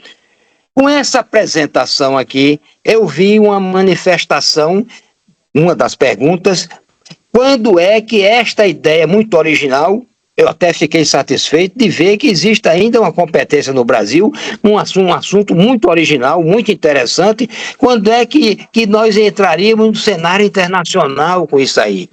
Eu fiquei assim com uma espécie de saudosismo da época que o Brasil tinha essa liderança e estou vendo que esse projeto é a última semente que permaneceu de competência no Brasil e que poderemos ter aí uma penetração internacional e desenvolver projetos muito interessantes.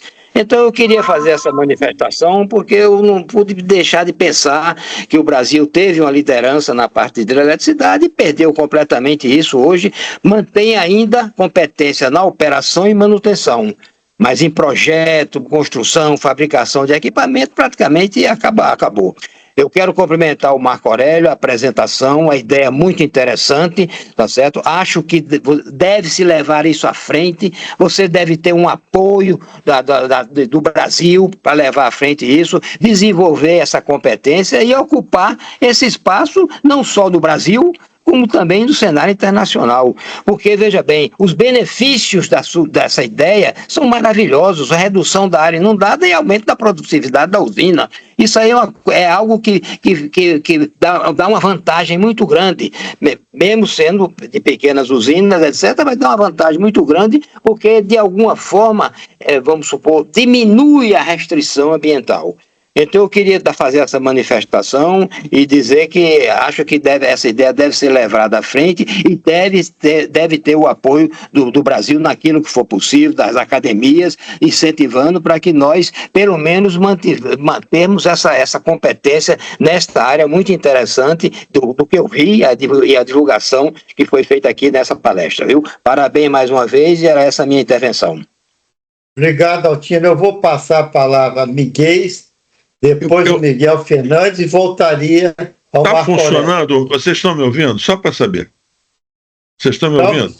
Ok? Então voltou o meu microfone. Então vou passar por Miguel, depois Miguel Fernandes e volto ao Marco Aurélio. Obrigado, Altino.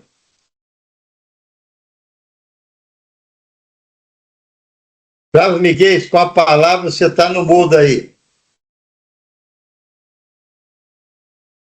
Pereira, eu tinha levantado a mão, fiquei com o número 1, mas como o Miguel Fernandes estava na minha frente, eu abdiquei do número 1 e o número 1 passou a ser o Miguel. Agora o Miguel parece que abaixou a mão, mas eu acho que o Miguel tem preferência. Não, muito obrigado, professor Miguel. E eu queria me congratular aí com o Marco Aurélio. Adorei essa palestra. Realmente, eu acho que a inovação, o que me fez me inscrever para falar, o Marco Aurélio, é porque você fez uma alusão ao nosso complexo de vira-latas, que eu vivo reclamando. Toda novidade que a gente quer no Brasil fazer, o pessoal diz, mas onde é que você já viu isso? Como se nós não pudéssemos criar novidades. Eu já me aborreci muito profissionalmente com esses comportamentos nem sempre, vamos também dizer que nem sempre, graças a Deus, mas é muito frequente o comportamento do cliente, do fiscal. Mas onde é que você já viu isso? É um problema sério que a gente tem que levantar aqui. Bom, e para encerrar, eu gostaria de fazer uma pergunta mais técnica. Ao passar de máquinas maiores para máquinas menores, ao fazer uma padronização, quanto que a gente está perdendo de eficiência, na sua opinião, em média, aí, mais ou menos, Marco Aurélio? Tá bom. Miguel, eu vou dizer para você o seguinte, sua pergunta é fantástica. E é um mito, eu vou explicar para vocês uma situação que aconteceu conosco quando nós fomos vender esse conceito, fomos chamados para vender esse conceito para uma UHE, tá? Já é uma usina de, assim, perto de 40 megawatts. Ele tinha, olha só, ele tem hoje 5 máquinas de grande dimensão. Baixa queda, alta vazão. E aí, nós chegamos lá e dissemos, eu vou botar casa de força galgável com 22 máquinas e, pela nossa conta, a usina dele vai custar 45% menos. Aí ele fez exatamente essa pergunta, quanto que eu vou perder de energia? Aí eu disse assim para ele, você vai ganhar energia. Eu vou explicar para você por quê. Eu fiz a conta e ele ganhou 4% mais de energia. 4. Passando de 5 máquinas para 22, ele ganhou 4% de energia. Eu vou explicar para vocês por quê. Quando você tem, para baixa queda, você sempre vai usar um rotor do tipo Kaplan. Você usa uma máquina Kaplan. Seja uma Kaplan vertical, horizontal, uma bulbo, você vai usar um rotor, uma solução Kaplan. Qual é o problema? E você vai usar uma Kaplan de dupla regulação. Eu sou engenheiro eletricista, mas tive que aprender de tudo nesse negócio. Ó, geração de energia hidrelétrica é a coisa mais fantástica da engenharia. Você sabe por quê? Você junta quase todas as engenharias que a gente estuda, porque para dominar tem que ter todas elas. Por isso que os escritórios de engenharia eram enormes. Tá? Infelizmente. Agora não são mais, né? Mas vamos lá. O que acontece? Quando essa máquina... Pensa assim, eu tenho 5 máquinas de 50 cúbicos. Tenho 5. Tá? A máquina de 50 opera até 30% de vazão, ela opera. Só que o rendimento cai de 93,5% para 86% quando ela está 30%. Quantos por cento de energia você está perdendo quando a vazão é tão baixa que tem uma máquina operando a 30%? Seu rendimento é de 86%. Agora, o que acontece quando você tem 22 máquinas? Elas estão sempre operando a 93,5%. Você vai desligando as máquinas e... Isso. E aí, quando eu fiz um estudo de série de vazões dele, em base diária, eu não fiz pela média mensal. Eu peguei a vazão dele diária, média diária, e joguei para ele, deu 4,1% mais energia. Então eu diria para você o seguinte, botar mais máquinas vai gerar mais energia. E aí tem um outro problema. Eu canso de ver. O senhor vai lá fazer uma PCH e bota 2 máquinas. Aí a máquina dá uma manutenção. A máquina é enorme. Ele vai dar uma manutenção. Gente, ele se programa para aquela manutenção 2 anos antes. Porque ele tem que abrir aquela máquina, e para abrir a máquina é grande, tudo é grande, para tirar tudo é grande. 4 meses da máquina parada, 5 meses da máquina parada. E ali a usina perdeu 50% da disponibilidade. Aí eu estou lá com 22 máquinas, eu paro uma máquina toda. Você sabe por quê? Porque para ter água suficiente, uma série de vazão suficiente, para eu ligar a 22ª máquina, o tempo de recorrência da vazão para eu ligar a 22ª máquina é muito menor do que o tempo de recorrência para chegar superior a 50% da vazão. Então a estatística mostra de que ele vai perder muito mais energia do que eu, até nos períodos de manutenção. E nos 4,1% eu não contei a taxa de indisponibilidade forçada e programada. Então, assim, de novo, é simplesmente destrinchar o critério técnico. Agora, o que muita gente pergunta é assim, poxa, mas e o seu custo de operação e manutenção não vai crescer? Ao contrário, ele vai diminuir. E agora eu vou explicar para vocês o segundo critério.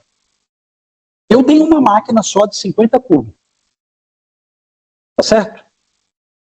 Então eu tenho uma vazão no rio e vai variando. Como que eu dou manutenção nessa máquina, caso todos os indicadores, os sensores estejam ela dentro da normalidade? Pelo número de horas em operação. Critério clássico. Número de horas em manutenção, igual qualquer outro, separa e faz a revisão. Então, quando eu tenho uma máquina só, eu nunca paro essa máquina. Ela está sempre rodando. Número de horas, se tem 8.760 horas, ela nunca para.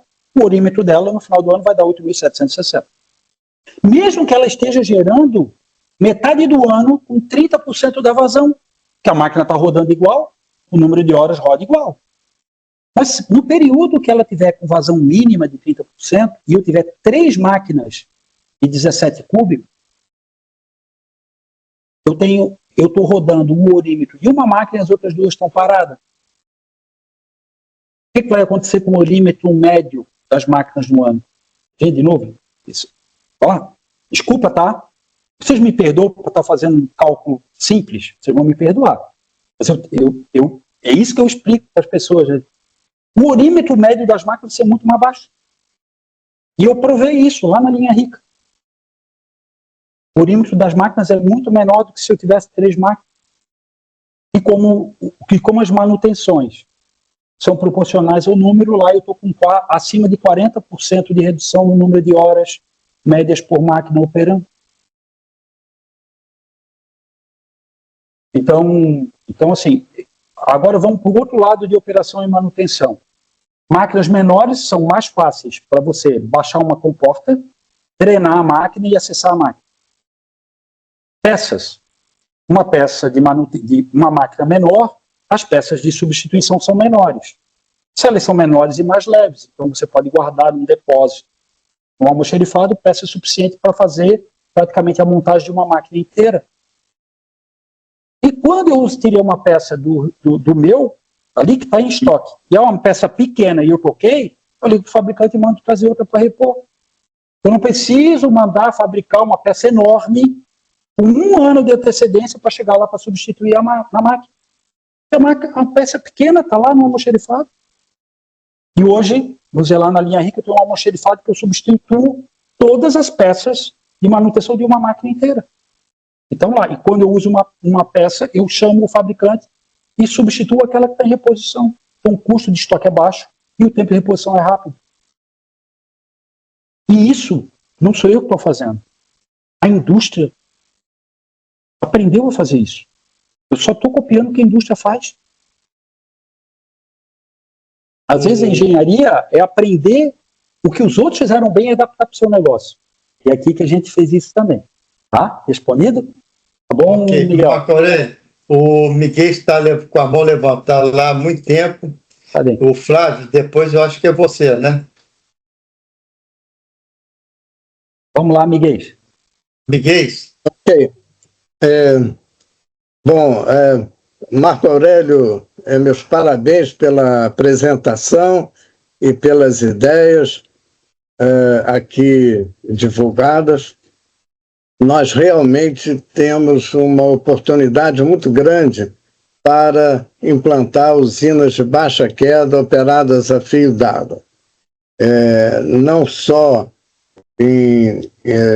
nesses exemplos que você mencionou, como em muitos outros, é uma oportunidade muito grande e a ideia de usinas galgáveis é muito interessante. Na reunião de ontem, na reunião de diretoria da academia, o Menel mencionou a sua palestra. E eu disse que há 46 anos atrás, eu levei um grupo de 10 engenheiros, ou seja, eu e mais 9, para visitar usinas na China e vi usinas com casas de força submersíveis, né, galgáveis. No caso chinês, eles não só para baixa queda, mas a principal preocupação deles eram usinas de grande descarga em vales apertados. Eu fiquei bastante impactado com os projetos chineses. Isso foi uma visita ainda nos anos 70, final dos anos 70, logo depois do término da Revolução Cultural da China. E no Seminário Nacional de Grandes Barragens, eu fiz uma apresentação, foi o seminário de 1980 aqui no Rio de Janeiro. E eu mencionei isso ontem na reunião de diretoria da academia, e num esforço de memória de um aluno de Costa Nunes, eu consegui me lembrar até do nome da usina, que é Wujiang Mandu. A pronúncia não deve ser essa, mas se você ler o título da usina era esse, era mais ou menos isso que os chineses falavam na época.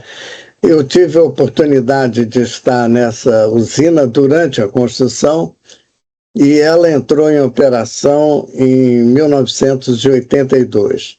É um vale bastante apertado.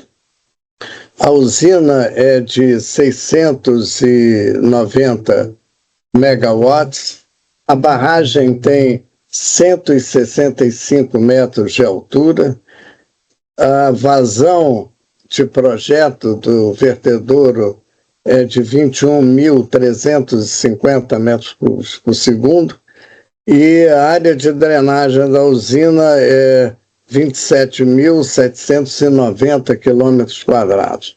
Evidentemente, ontem eu só citei o nome da usina e tentei hoje pegar uma imagem dessa usina, mas em 1980, o que eu fazia nas minhas aulas e nos congressos era projeção de slides. E hoje eu não tenho mais projetor de slides, mas eu consegui digitalizar todos os slides que eu tinha. Quando eu acabei de digitalizar os slides, 6 malfeitores entraram na minha casa e levaram o meu computador. Aí eu não quis fazer o trabalho todo de novo. Mas foi um lance emocionante. Eles levaram não só o meu computador, mas levaram até as minhas cuecas, para vocês terem uma ideia. Mas eu trouxe aqui a imagem de uma dessas usinas, que é a usina que eu visitei em 1979. E é essa usina cujos dados gerais eu mencionei agora. Então, os vertedouros principais num vale bastante fechado descarregam por sob a casa de força, que parece um submarino como esse que o Marco Aurélio mencionou. Então, a água passa por cima da casa de força, evidentemente que para pequenas vazões, as descargas vertidas impactam na abóboda de concreto da casa de força. É como se fosse uma casa de força subterrânea. Mas os chineses, naquela época, já tinham outros 5 projetos de casas de forças submersas.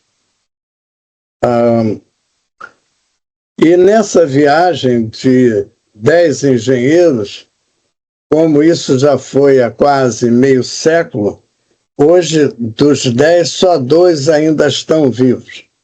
Além de mim, só o Joaquim Pimenta de Ávila, que era o mais novo, mais jovem do grupo, os outros todos, infelizmente, já faleceram. Mas você mencionou o trecho de vazão reduzida, não só de Simplício, como também de Belo Monte. E eu queria aqui, pela primeira vez na vida, discordar ligeiramente do meu mestre Altino. O Altino, de vez em quando, fica um pouco pessimista. Realmente, o Altino tem razão de que houve um desgaste muito grande nas empresas de consultoria e de construção e até de ensaios de materiais. Nós tivemos vários laboratórios, como o laboratório de Furnas, o laboratório da SESC, enfim, vários laboratórios que foram fechados ou descontinuados. Então, o impacto na tecnologia brilhante que a engenharia brasileira desfrutava a partir dos anos 60 até o início do presente século foi muito atingida. Mas nós ainda temos muita capacitação para projeto, construção e fabricação de equipamentos na área da hidroeletricidade. E nós, hoje de manhã, fechamos mais um livro do Comitê Brasileiro de Barragens. Este é o Main Brazilian Dams No. 4, que é totalmente dedicado a Belo Monte. Belo Monte foi um projeto excepcional, enfrentou sérias dificuldades desde o campo ambiental, o campo político, e na engenharia também desafios muito grandes foram enfrentados na logística para a instalação dos equipamentos, transporte e instalação dos equipamentos. A equipe de Belo Monte, que aqui está muito bem representada pelo Eduardo Moreira, que foi um dos grandes projetistas daquela obra. Eles enfrentaram problemas geotécnicos muito complexos, a obra é gigantesca, os canalículos lá estavam presentes e foram muito bem resolvidos. Os canalículos são verdadeiras tubulações feitas pelas termitas na área onde se implantou mais de 70 barragens. Outro aspecto incrível foi o canal de derivação do rio Xingu. O rio Xingu é um rio muito grande. O vertedouro de Belo Monte é para 62 mil metros cúbicos por segundo, equivalente ao vertedouro de Itaipu, por exemplo. 2 casas de força. Enfim, é uma usina gigantesca, e esse livro foi fechado na manhã de hoje, coincidentemente na manhã de hoje, e vai ser disponibilizado para todos os interessados no dia 22 de setembro. Ele foi para a gráfica e está sendo impresso nesse instante. Vai ter uma edição em inglês, uma edição em português, e essas edições vão ser em papel, impresso e também em meio digital. De modo que mais detalhes sobre o projeto, o Eduardo deve ter todos eles de cabeça, porque ele foi um dos principais projetistas dessa obra gigantesca. Mas, portanto, nós temos ainda uma capacidade muito grande, e foi isso que o nosso presidente Menel falou ao abrir essa sessão. O Altino não estava presente nessa hora, e o Menel fez rasgados e merecidos elogios ao Eduardo Moreira, e a nossa tecnologia, que foi muito atingida. O Altino tem razão nesse posicionamento, mas ainda temos uma capacidade muito grande para desenvolver projetos hidrelétricos. Isso era o que eu queria... Miguel, obrigado. Já que vocês mencionaram meu nome, Belo Monte. Belo Monte é um belo projeto de engenharia, mas tem um erro total naquele projeto, daquela potência da usina.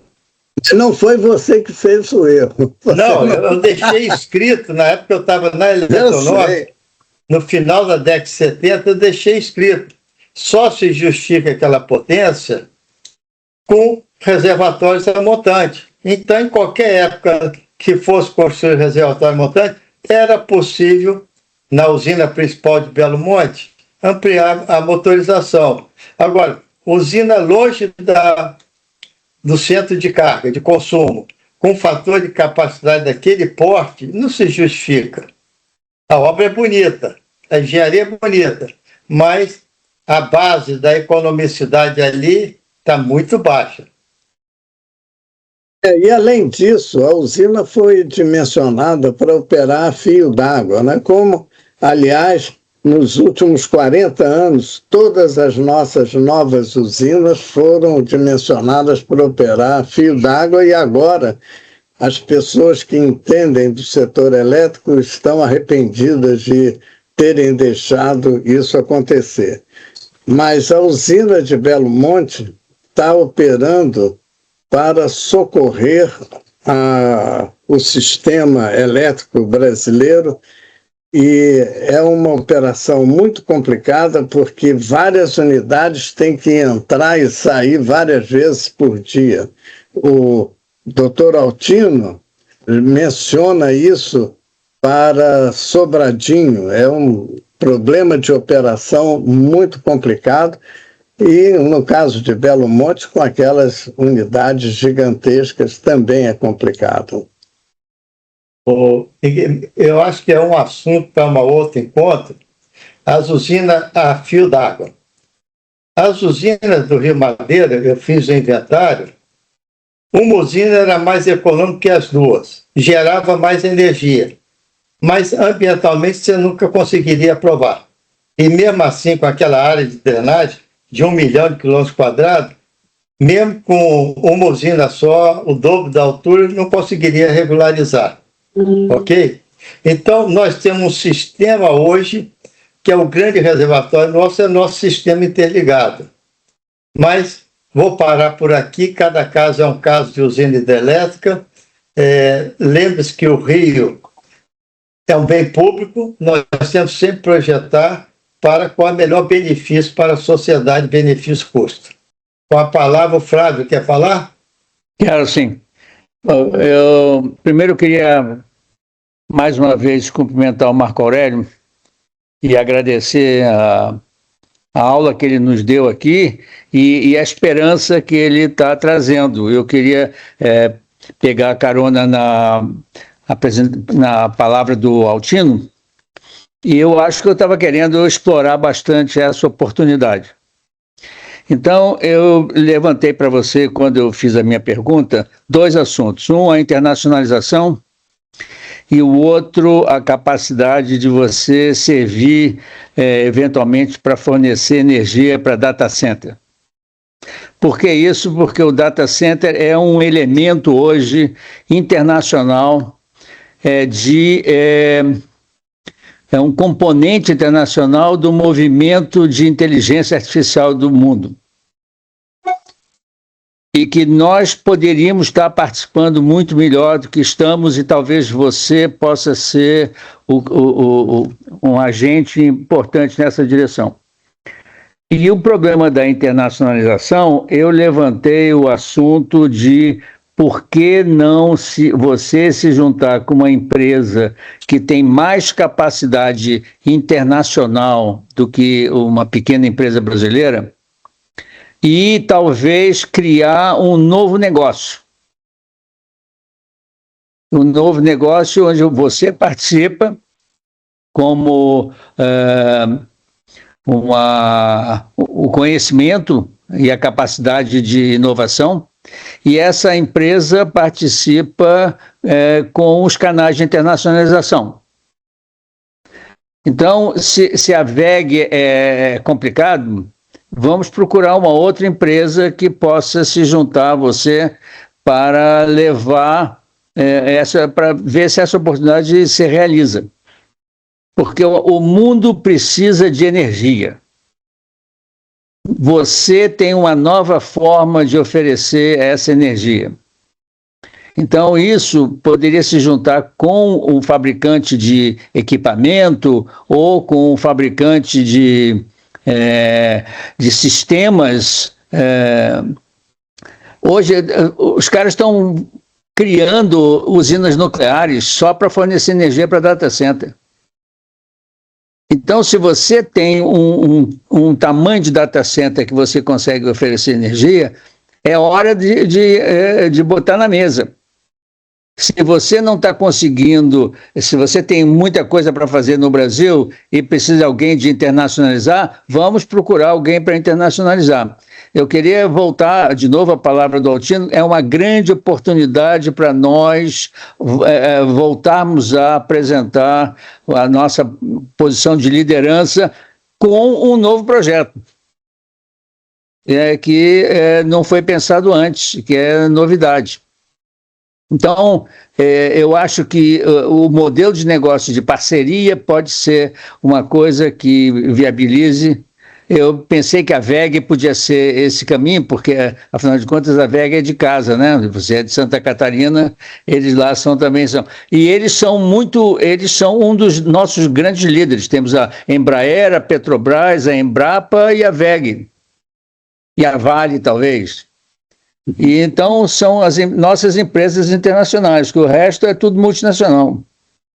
Então é isso que eu queria te dizer e oferecer a Anne para poder lhe ajudar nisso. Obrigado. Eduardo, me permite fazer... Tem a Ambev também. A Ambev deixa todo mundo bêbado. Eduardo, posso usar a palavra? Lógico. Você é o conferencista, Marco Aurélio. Obrigado. Então, assim, eu agradeço aí, e como eu sempre digo, toda ajuda é bem-vinda. O que eu acho importante observar aqui nesse tipo de solução? A gente também, quando a gente coloca, você observa que a gente está invertendo a lógica tradicional de uma usina. Eu vou explicar a lógica da participação de custo. Quando a gente monta uma usina com mais equipamento e menos obra civil, as nossas usinas, quando a gente está entregando para o cliente, praticamente metade, um pouquinho mais de metade do custo de equipamento, o restante é obra civil, escavação, conexão. Porque normalmente ficava entre 25% e 30% de equipamento, o restante ficava entre 70% e 75% de outros itens. Observa, quando eu boto mais equipamento, quer dizer que se o Brasil está produzindo esses equipamentos modulares com uma solução modular, ele está pegando aço que a gente produz, transformando numa matéria, um produto de mais valor agregado e vendendo exatamente o valor agregado posterior. Exatamente o que a gente sempre sonhou em fazer.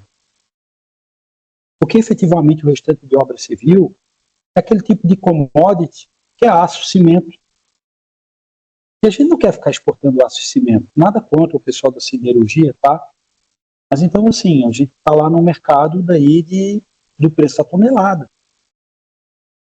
Então, eu concordo contigo, Flávio. E o ideal e o que a gente está procurando quando a gente inverte, você nota, e aí você diz assim, qual é a vantagem de eu trocar obra civil por equipamento? Quem construiu usinas, eu acho que vai concordar comigo. Você fecha o contrato do equipamento. Sabe quanto vai custar no final da obra, o equipamento? O valor que você combinou mais o reajuste do contrato. Sabe quanto vai custar no final a obra civil? Não sei. Porque você pode encontrar problemas lá. Então parte dali onde você imaginou que ia gastar, mas sempre você vai deixar bem mais sobra para contingências, exatamente naquele pedaço da obra civil, efetivamente na hidrelétrica o risco preponderante está naquele elemento. Então toda vez, conceitualmente, que eu troco R$1 de obra civil pelo R$1 de equipamento, e eu reduzo a participação de obra civil, e mesmo que eu trocasse 1 para 1 com equipamento, sobre a matriz de risco do negócio, ele está menos arriscado. E ao mesmo tempo está me permitindo pegar esse equipamento, como você está dizendo, modularizar e levar. Então, observa. E eu sei que, de novo, como falaram, assim, eu sou um engenheiro eletricista, adoro estudar tudo que é assuntos, né? Não sou especialista na parte civil, mas meu aprendizado, cada dia eu vou procurando aprender com as pessoas. Mas lembra bem, toda vez que você, às vezes, quanto mais você está escavando, quanto mais você está indo lá no fundo, mais risco você, muitas vezes, a maioria das vezes, você está correndo. E quando você começar a fundação da obra, começar tudo, você está começando lá do fundo. E o nível da água está lá em cima. É lá que você tem que chegar. Então, quando eu digo para vocês que às vezes eu chego numa obra, eu reduzo 60% da escavação de rocha, quer dizer que eu comecei a obra civil por causa desse conceito de múltiplos equipamentos menores, numa cota de fundação muito mais baixa do que a solução anterior. E eu não estou escavando só o nível do fundo da casa de força da partida. Isso rebate na escavação do canal de chegada e do canal de saída da solução. Então, assim, e quanto mais eu escavo, mais eu estou lá, mais tempo dentro da obra eu tenho que ficar. Porque obra civil é uma relação da tua capacidade de executar um determinado volume por mês. Claro, diante da infraestrutura que você vai ter disponível para executá-la. Isso quer dizer que se eu reduzir esse volume, quando eu reduzir esse volume, leva a um conceito de que se eu tenho que aplicar um volume muito menor de obra civil, a tendência é que eu devo ganhar cronograma de execução de obra civil. E quanto menor o tempo que eu fico exposto à obra civil, menos exposto eu fico na condição hidrológica que eu estou lá exposto. Então, sobre uma análise de risco, observe, eu construí essa usina da linha rica, eu vou mandar o vídeo para vocês da construção da usina. Eu comecei a obra e terminei a obra em 11 meses. Gente, eu coloquei 10 máquinas, construí toda a usina em 11 meses. 11. Porque eu tinha um volume de obra civil muito menor do que uma solução tradicional. Então, quando você olha a solução, você tem que olhar todos os vieses dos ganhos que você tem. E às vezes é difícil quando eu vou em algumas apresentações e é difícil mesmo entender como é que você consegue chegar naquele custo. Como é que você reduz tudo? E a redução em escala de tudo que traz outros ganhos que às vezes você não consegue perceber. Assim, tem algumas UHEs que estão lá em operação com 22 máquinas, né? O Eduardo me corrige, 22 máquinas. Por que não fizeram 5? Por quê? É inviável. Foi feito uma UHE já com 22. Então, assim, nós temos que ir para lá. Nós temos que ir para esse sentido. E eu diria para vocês que os resultados que a gente tem, que a gente mostra, é de que o mercado corre e vem para o lado do quê? Do menor custo e o menor risco. Não adianta só ter menor custo. Também tem que significar menor risco. Tá? Estou escutando Marco aqui... Aurélio, desculpa aí, Marco Aurélio, estou te interrompendo, mas eu vou ter que sair, que eu estou com a reunião externa às 18 horas. Já vou chegar atrasado. Miguel, eu acho que você poderia conduzir aí pela tua experiência aí. Ok, Miguel? Ok. Obrigado a todos. Eu acho que esse assunto vale a gente voltar ainda a revisitá-lo. Sem dúvida. Obrigado, Moreira. Obrigado aí, você. Mais uma vez, Marco Aurélio, obrigado. Demais colegas que estão até agora. Bom, eu vou passar para quem está com a mão levantada, que sou eu mesmo. Eu só queria, Marco Aurélio, levantar um ponto que você mencionou e que é muito importante, que é a questão de padronização dos equipamentos. Eu fui estudar nos Estados Unidos, eu estive na construção de usinas hidrelétricas padronizadas no rio Snake, no noroeste dos Estados Unidos, no bacia do rio Columbia.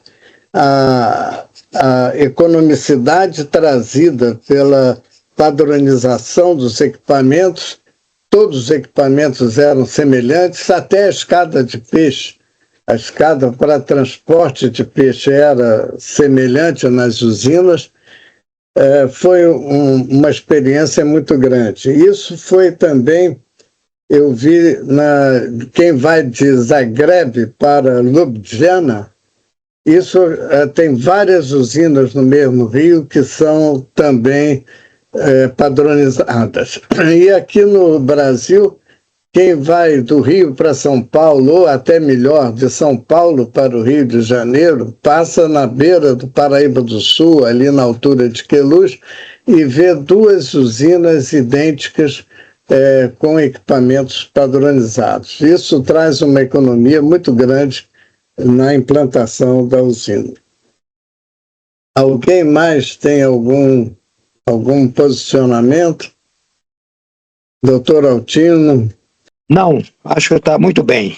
Foi muito bom, uma reunião muito boa. Temos que organizar reuniões com esse tipo de assunto mais vezes. É o único comentário que eu faço, viu? E principalmente... com relação ao... Sim, eu posso fazer uma referência com relação ao que o Fábio comentou do meu pessimismo. Eu quero dizer o seguinte, ele tem toda razão. Ele sabe que ele é o meu guru na hidroeletricidade, tá certo? Então, já tínhamos inclusive conversado uma ocasião sobre isso, quando ele me disse, olha, na construção de barragens continuamos competentes, porque as barragens servem para outras finalidades que não a hidroeletricidade. Então ele tem toda a razão no que disse e eu gostei muito dele ter colocado isso porque fez um esclarecimento oportuno do que eu falei aqui. Agora eu continuo achando que o Brasil tinha uma liderança muito maior do que tem hoje e que perdeu uma parte disso, infelizmente. Tá certo? Isso aí é um fato. Eu não sei, eu continuo com um pouco essa opinião, mas ele tem razão que eu estou um pouco pessimista. De quem sabe se esse projeto não vai criar um novo otimismo aqui em todos nós, tá certo? Inclusive a perspectiva de usar no Brasil e a partir do uso no Brasil a gente entrar no mercado internacional, porque o projeto, a ideia é muito interessante. Bom, seriam esses os comentários. Obrigado. Doutor Altino tem razão, porque o impacto nas empresas de consultoria, de construção e até nos fabricantes de equipamento, dessa recessão na engenharia no final do século passado, início desse século, foi muito violento. Mas ainda alguns escaparam e nós ainda temos possibilidade de desenvolver grandes projetos. Flávio, eu acho que eu devolvo para você, então. O Moreira conduziu todos os debates, eu acho que não tem mais ninguém com a mão levantada. Queria agradecer a brilhante exposição do Marco Aurélio, muito obrigado, e devolver, Flávio, a você com seu entusiasmo contagiante. Tá, obrigado, Miguel. Eu não posso chamar de Flávio porque vai confundir tudo. Então, eu queria agradecer o Marco Aurélio. Eu quero agradecer a você e ao Menel pela sugestão e você pela não só a apresentação. Eu sou vidrado em realizar. E eu acho que você está abrindo uma janela, uma oportunidade para nós nos inserirmos no mercado internacional. Eu concordo com o Altino que nós temos que expandir primeiro no mercado nacional, mas a cara da startup é de vamos arriscar. E você pode ser que aprenda no mercado internacional modificações que você é obrigado a fazer, porque lá a situação é diferente. Mas é uma grande oportunidade do Brasil voltar a se tornar líder e abrir um campo de especialização e de excelência no mercado mundial. Temos aqui algumas, né? Mas você está abrindo, e por cima você tem uma patente, um pedido de patente internacional que te garante. Agora, você precisa fazer uma conta. A conta é o seguinte: o investidor não quer saber de energia, não quer saber da número de máquinas, ele quer saber do negócio. Você precisa fazer uma medida do negócio. Quanto é que quem investir nesse teu negócio vai poder ganhar? Vai poder se viabilizar econômica e financeiramente. Então, esse que é o problema, porque vai precisar do dinheiro. Na França, eles estão implantando unidades isoladas, não é um sistema nacional, são unidades isoladas. Nos Estados Unidos também. Então, por exemplo, a conta, o que eu queria que você pensasse é o seguinte: eu vou te apresentar o Mark Zuckerberg. Ele precisa de energia para os data centers dele. O que você vai falar para ele? Tá? Então, mais ou menos por aí que eu queria ver se a gente consegue avançar. E eu queria também agradecer a todos vocês que participaram, ao Altino, que não quer mostrar o rosto dele, está sempre mostrando o lado superior da cabeça, que eu sei que é onde guarda tudo, né? Mas obrigado pela participação de vocês. Vou agradecer ao Nelson, que está viajando, e foi muito oportuna essa reunião conjunta. Eu agradeço a todos os participantes. E obrigado, Marco Aurélio, e ficamos em contato, hein? Ok, obrigado. Um abraço a todos, muito obrigado. Um abraço, e a Andréia vai disponibilizar o vídeo para você depois poder divulgar. Tá bom, muito agradecido. Um grande abraço a todos. Um abraço a todos.